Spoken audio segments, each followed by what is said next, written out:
Bonjour à tous et bienvenue dans cette vidéo sur les ondes mécaniques dans laquelle je vais parler des ondes périodiques. Je vais commencer par définir ce qu'est une onde périodique. Une onde sera dite périodique lorsque la perturbation se reproduit identique à elle-même à intervalles de temps égaux, ce qui revient donc à dire également que la perturbation est de nature périodique.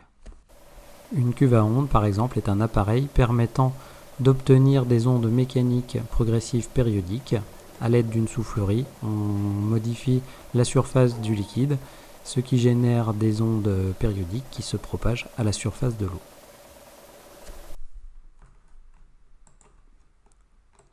Les ondes périodiques vont être caractérisées par ce que l'on appelle une période temporelle que je vais mettre en évidence maintenant.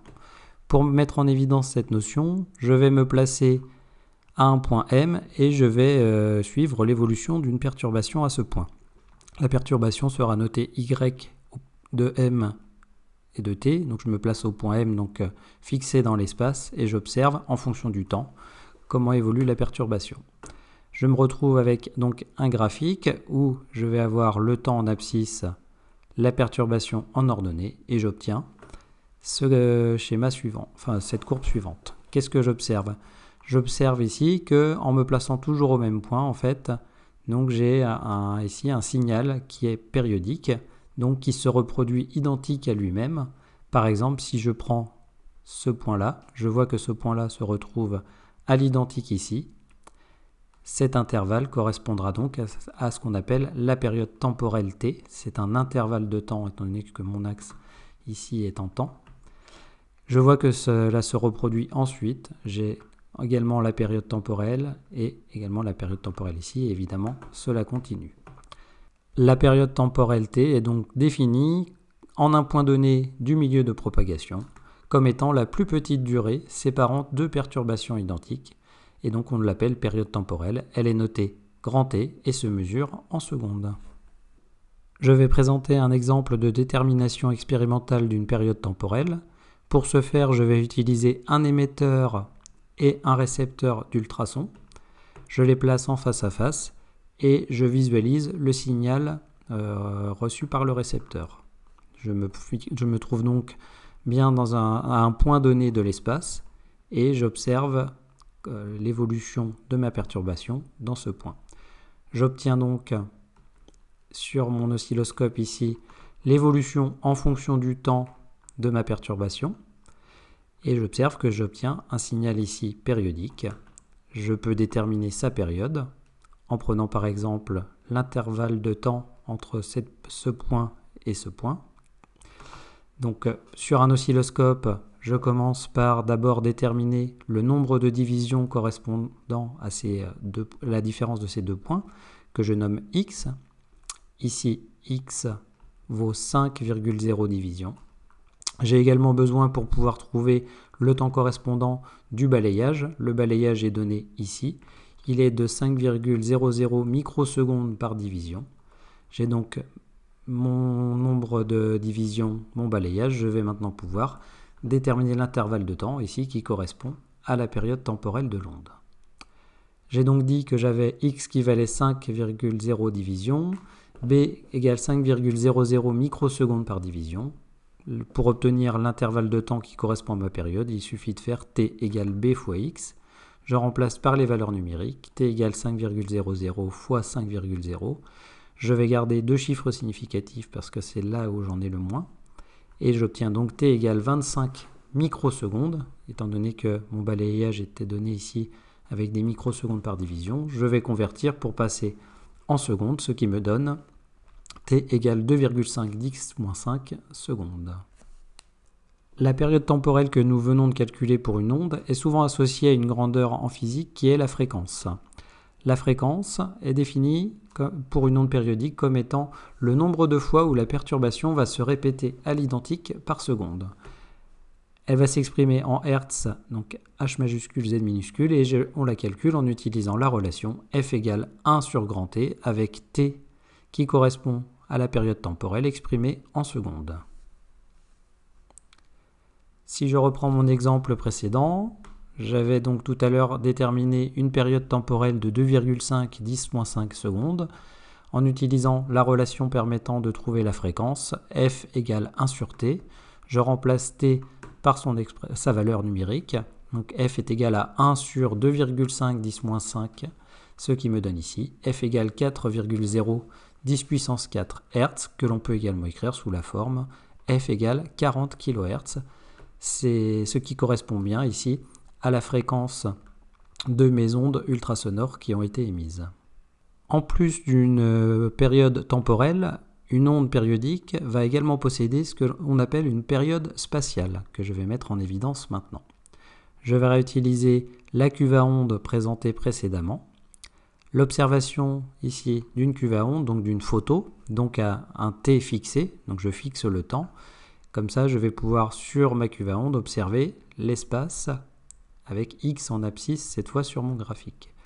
Je vois que en fait, j'ai des endroits ici où je suis sur une bosse correspondant au haut d'une vague et que ces bosses ici se retrouvent dans d'autres positions sur mon axe X. Donc là encore, je vois que j'ai en fait deux états identiques, mais cette fois à des positions différentes. Donc on ne peut pas parler de période temporelle, mais de période spatiale que je nomme lambda. Je vois que j'ai exactement la même chose encore après ici, et ça se reproduit avec une amplitude de plus en plus faible, donc c'est difficile à discerner. En tout cas, on voit qu'on a ici les longueurs d'onde qui ont le même intervalle pour chaque écart entre deux bosses. Cela va me permettre de définir ce qu'est la période spatiale. Donc, la période spatiale d'une onde périodique, généralement appelée longueur d'onde, est la distance minimale séparant deux points dans le même état de perturbation à un instant donné. Elle est notée lambda et se mesure en mètres. Quelques remarques sur cette notion de période spatiale. Donc, un état de perturbation peut également s'appeler état de vibration, et deux points se trouvant dans le même état de vibration seront dits en phase. La longueur d'onde lambda correspond à la plus petite distance, donc entre deux points du milieu qui sont en phase. Si par exemple, je représente sur mon abscisse ici x l'espace et y de x à t fixé, donc je représente mon onde.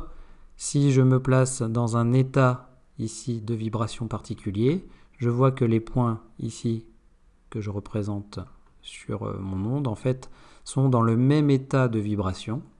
On va donc dire que ces points ici sont en phase. Donc la plus petite distance ici, donc entre deux points en phase, va correspondre à la longueur d'onde. Comme précédemment, après avoir déterminé la période temporelle de mes ultrasons, cette fois je vais déterminer la période spatiale, donc la longueur d'onde de mes ultrasons. Je vais pour ce faire utiliser un émetteur d'ultrasons et deux récepteurs d'ultrasons, chaque récepteur étant branché sur une voie de l'oscilloscope. Quand mes deux récepteurs sont positionnés l'un à côté de l'autre à la même distance de l'émetteur, j'observe que mes deux signaux sont en phase, donc ils se correspondent l'un avec l'autre. Et si je décale progressivement un des récepteurs, je vois que le signal change et qu'au bout d'un moment, il revient en phase avec l'autre récepteur. Je vais donc décaler progressivement un des récepteurs en observant 5 fois le phénomène.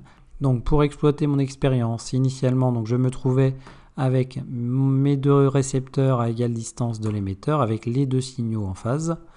En décalant de 5 longueurs d'onde, j'ai obtenu là encore mes signaux en phase, mais maintenant j'ai une distance différente entre mes deux récepteurs.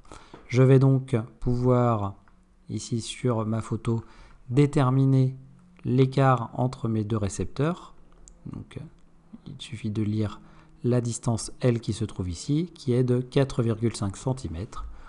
Je sais que cette longueur correspondait à 5 longueurs d'onde, donc je vais pouvoir déterminer la longueur d'onde en faisant lambda égale L sur 5, ce qui me donne ici lambda égale 4,5 sur 5, donc 0,90 cm ou 9,0 10-3 mètres.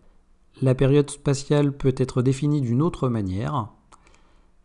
Donc la période spatiale d'une onde périodique ou longueur d'onde est la distance parcourue par l'onde pendant une période temporelle. Ce qui veut dire ici que lambda est égal à v fois t, donc cela fait intervenir la célérité de l'onde. Donc si lambda égale v fois t, nous pouvons aussi dire que lambda égale v sur f, sachant que t égale 1 sur f. Donc ici, avec v, la célérité de l'onde en mètres seconde moins 1, t, la période temporelle de l'onde en secondes, et f, la fréquence de l'onde en hertz, et lambda, la longueur d'onde qui s'exprime en mètres. Je peux reprendre les résultats expérimentaux que j'ai obtenus ici avec mes ultrasons. Donc j'ai obtenu une période temporelle de 2,5 10-5 secondes. J'ai obtenu une longueur d'onde de 9,010-3 mètres. À partir de la relation que je viens de donner, donc la deuxième définition de la longueur d'onde, je sais que lambda est égal à v fois t. Je peux donc déterminer v en faisant lambda sur t. Je remplace par les valeurs numériques. Ici, v est égal à 9,010 puissance moins 3 sur 2,5 10 moins 5. J'ai deux chiffres significatifs à chaque fois. Je vais donc en garder 2 pour mon résultat, ce qui me donnera v égale 3,6 10 puissance 2 mètres seconde moins 1, c'est-à-dire 360 mètres seconde moins 1, ce qui correspond bien à peu près à la vitesse du son, ici que l'on retrouve.